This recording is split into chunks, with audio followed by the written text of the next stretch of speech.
First at 4, shocking new criminal charges in the Flint water crisis. And Governor Snyder is defending 2 of the people who were just charged. Up first, horror on a baseball field as a gunman targets U.S. lawmakers. It went on for about 10 minutes. Dozens and dozens and dozens of shots fired. Stunned witnesses share their stories, and just about everyone agrees there's one thing that stopped this from being much worse. Local 4 News begins right now with a breaking news alert.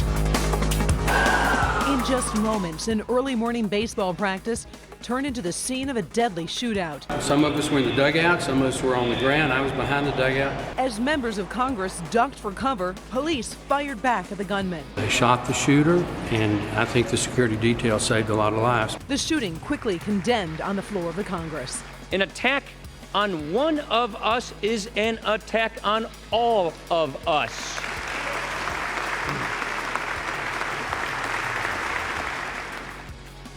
Good afternoon, I'm Karen Drew. We start with that shooting near Washington, D.C., targeting lawmakers.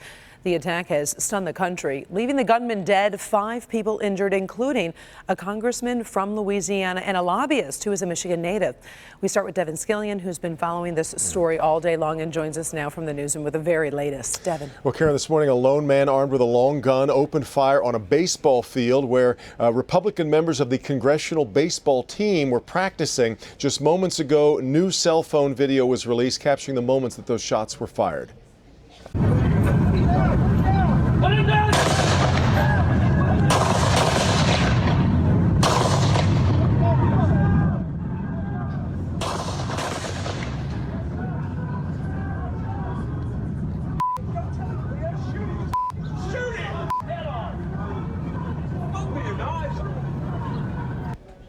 The gunfire goes on for quite a while. 5 people were shot, including Congressman Steve Scalise, the majority whip of the House of Representatives. Investigators have identified the gunman as 66-year-old James Hodgkinson from Belleville, Illinois. Senator Bernie Sanders said in a statement he's been told that the shooter was a volunteer on the Sanders presidential campaign. And before the shots were fired, a GOP lawmaker said the gunman asked him whether it was Republicans or Democrats playing on the field. We were doing batting practice, and all of a sudden we heard shots, and it was clear pretty quickly that there was a shooter there with a high-powered rifle. I didn't know how many rounds this guy had. I didn't know if it was 1, 2, 3 shots, if he was done or what. But then he proceeded to just go ape and fire one after the next, and he had one magazine after the next. It must have gone on for 10 minutes. One of the 5 people wounded, Oakland County native Matt Micah, who is a lobbyist for Tyson Foods. He was a high school graduate from Southfield. Lathrop, shot a number of times and is in critical condition at this hour. His family is telling us right now he is undergoing surgery at a Washington, D.C. hospital. President Trump delivered a statement earlier today crediting the heroic actions of the Capitol Police. Many lives would have been lost if not for the heroic actions of the 2 Capitol Police officers who took down the gunman despite sustaining gunshot wounds during a very, very brutal assault. And those officers really were only there because of the presence of Congressman Scalise, who, as I mentioned, is the majority whip and so has security with him.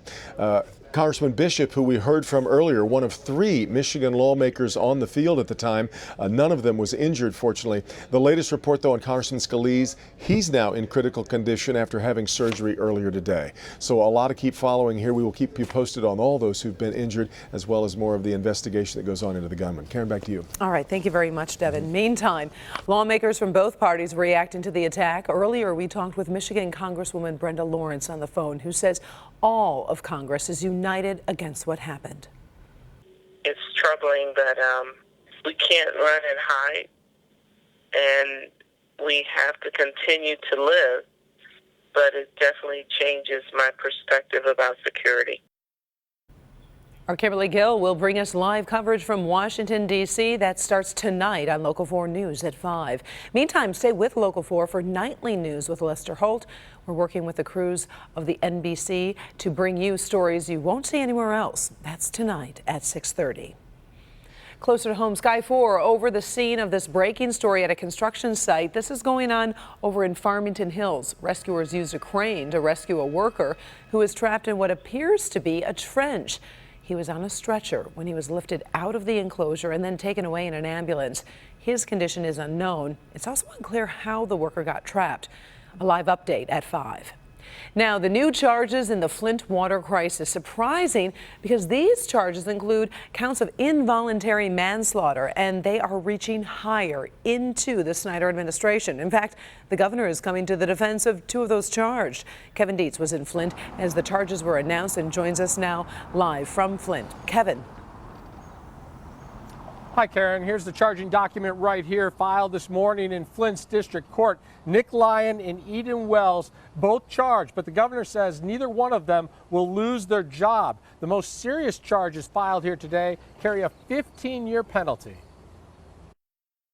The Flint criminal case has gotten a lot more serious as the boss of the Health and Human Services Department, Nick Lyon, is charged with involuntary manslaughter, and the state's chief medical officer, Eden Wells, is charged with obstruction of justice and lying to investigators. And I don't take this lightly, not one bit.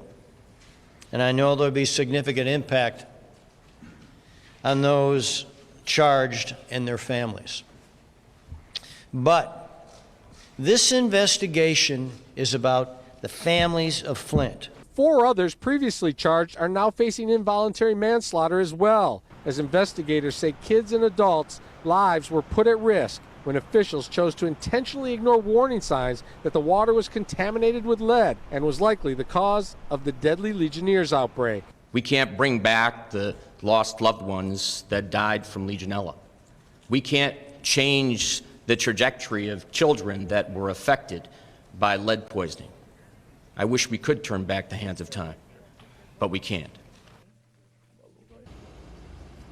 And today, Governor Snyder decided to speak out about Nick Lyon and Eden Wells. Listen to what he had to say.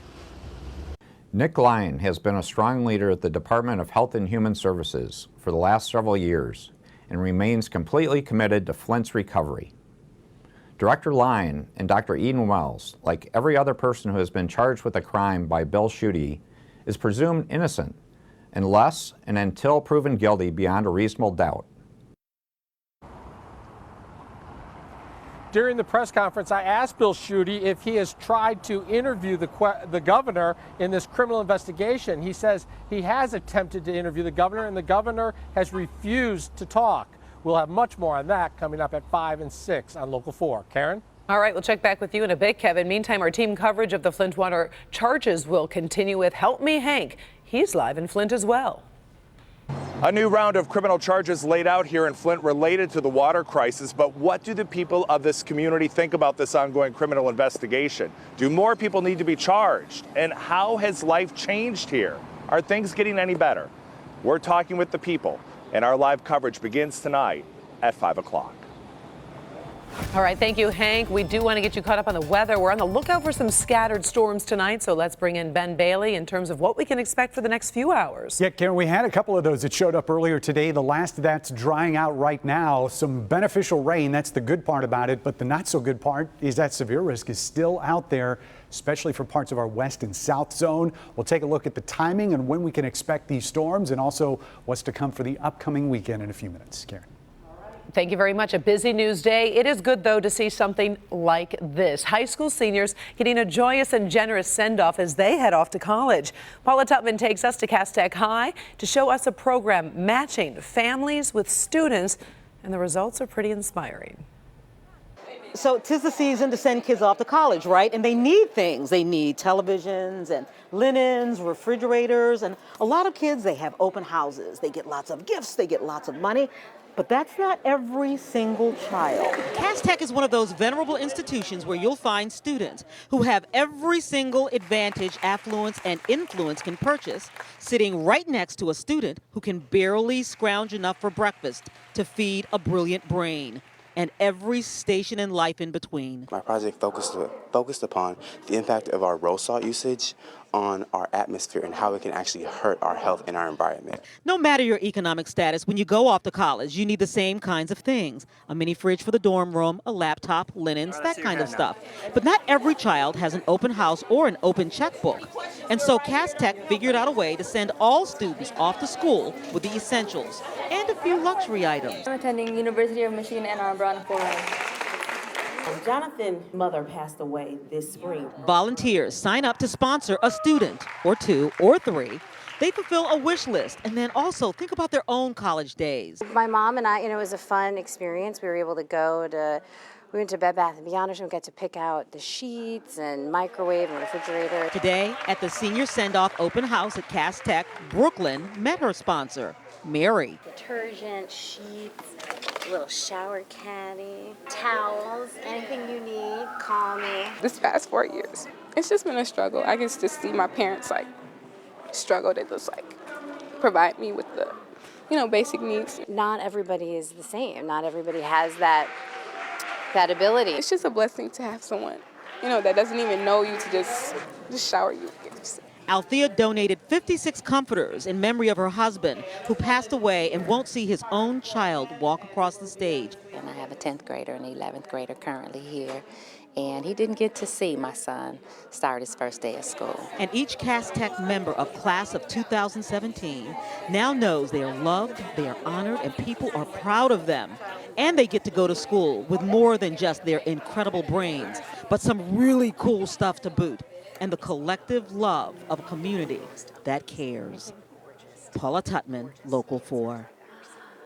By the way, this is an ongoing project, and Cass Tech is always looking for sponsors to match with its accomplished student body. So if you would like to get involved, all you have to do is contact the school. Still ahead, first at 4, mechanical trouble on an airplane caught on camera. What a passenger saw and recorded that kept the plane on the ground. Plus, Dr. McGeorge is with us. Hey, Karen, doctors are seeing more and more tick bites in Metro Detroit. Coming up, how to spot a tick bite and the key step that can help protect your family from ticks. Our Tracking Tick Event Day continues. Up first, high-rise tragedy. We are tracking this fire in London, and the death toll has already doubled since this morning. New information in the search for clues and the cause. Next. Congressman. Coming up all new on Local 4 News at 5 and 6. That broken glass belonged to a 1997 Jeep Cherokee that was normally parked here. And inside that Cherokee, a wheelchair. He had brain surgery 2 years ago, but to us that was like yesterday because he's just now coming back to his full self. I'll tell you why this family desperately needs that wheelchair and is hoping whoever did this does the right thing. All right, thank you, Jason. It was a dramatic and heartbreaking scene at this high-rise in London as fire just ripped through the apartment building, killing at least 12 people. You can see the fast-moving blaze engulf the 24-story apartment tower.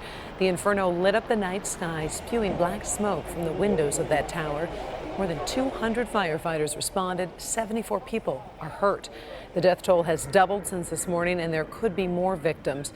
Right now, that cause is unknown. In good health, we are tracking ticks all day long. Our Dr. Frank McGeorge is focusing on the growing risk of ticks in our own backyards. And this is something that really people need to pay attention to, because before we used to think, oh, it was so far away or in a rural area, but that's not the case. That's exactly it. It's here, Karen. In fact, every week we talk with local doctors about what's going around. And this spring, we've heard from a lot of doctors and urgent care centers that are seeing a larger number of tick bites, far more than ever before.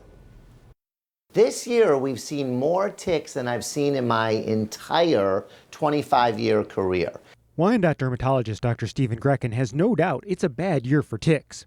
In 1 week, we saw 5 patients that actually had ticks on their body. Ticks can be as small as a poppy seed. Some people come in and they say, oh, Dr. Grecken, I have a new mole. I'd like you to look at it. And when you look at it with a handheld microscope, you say, oh my goodness, that's a tick. And then you have to start the process of removing it. Ticks that have been attached a while can grow to the size of a grape. If the tick is not still attached, it's far more difficult to identify a tick bite. While Lyme disease can cause a red bullseye rash, tick bites in general cause a variety of reactions. So it's best to be treated by someone that is skilled, highly skilled in the proper diagnosis of which tick is actually biting you. Identifying the tick can help determine if you need antibiotics. Many of Dr. Grecken's patients are surprised. Half of the people were just in their own backyard. He encourages everyone to be more vigilant about wearing tick repellent and checking for ticks after spending time outdoors. That's the best prevention, is to look for the tick so that you can remove them so that you don't have to worry about getting a disease. Now, it's also very important to remove the tick correctly. So coming up at 5, I'll demonstrate the safest way. Plus, we're going to talk about products like the tick spoon and the tick twister. And we're also going to look at where ticks are suddenly popping up now in the suburbs. All right, we'll look forward to that. Thank you, Doc. All right, let's send it over to Ben for a check of the weather.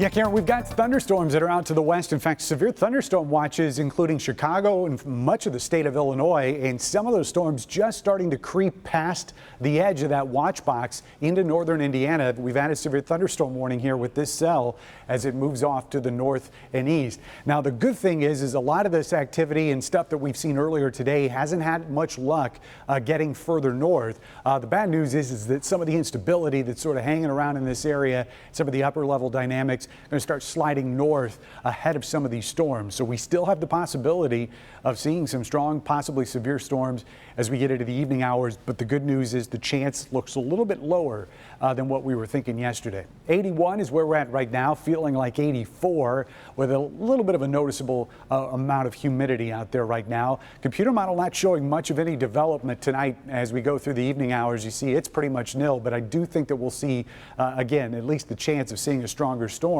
Once we get into Thursday, this looks like a more likely area of showers and thunderstorms, although they won't be quite as potent as we get into the afternoon. Still a marginal risk for severe weather, which is lower than some of us are seeing today. We showed you at the top of the show, we've got that slight risk out there for our west and parts of our south zone. And then going into Thursday and Friday, we start drying out. But we're still going to keep those storm chances with us all the way through the upcoming weekend. So 68 tonight for the overnight low. And again, we'll call it scattered evening thunderstorms, but not everybody's going to see them. High temperatures tomorrow, just a little bit warmer than what we saw today as we get to 87 in the city, most of our west zone at that number. Temperatures in our south zone tomorrow, close to 90, but not quite there. 88 in Morenci and 88 in Lambertville, and generally 87 across most of our south zone. West zone temperatures, not a whole lot of variation here, 85 to 87. And even in our north zone, Lake's not going to cool you down tomorrow. 83 in Lexington, 84 in Port Huron, and mid-80s across most of our north zone tomorrow. So 5 out of the next 7 days, we have at least a chance of a thunderstorm all the way through Father's Day Sunday, really into Monday of next week. The good news is none of these days are going to be washouts, so most of those are going to be dry and a fairly noticeable cool down as we get into next week. 70s for highs starting Monday and Tuesday. Karen? Thank you, Ben. Up next, imagine sitting on a plane looking out your window and seeing this. There's more to this surprising story.